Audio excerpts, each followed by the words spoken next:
Түмэн төмөрт групп 2025 оны салбар өргөтгөлийн онцлог ажил.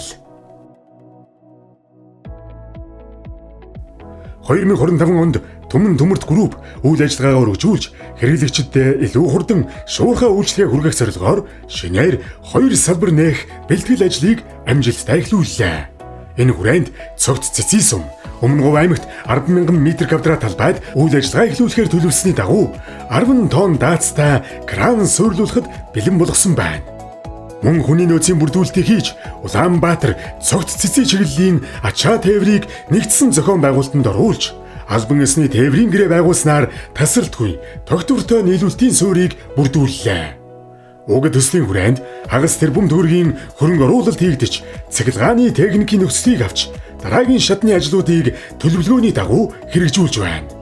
Түүнчлэн Улаанбаатар хотын Сонгон айрхан дүүрэг Сонсголонгийн бүсэд 8851 м2 талбайд Түмэн төмөрт группийн 4 дахь салбарыг нээхээр төлөвлөж бэлтгэл ажлуудыг эхлүүлээд байна.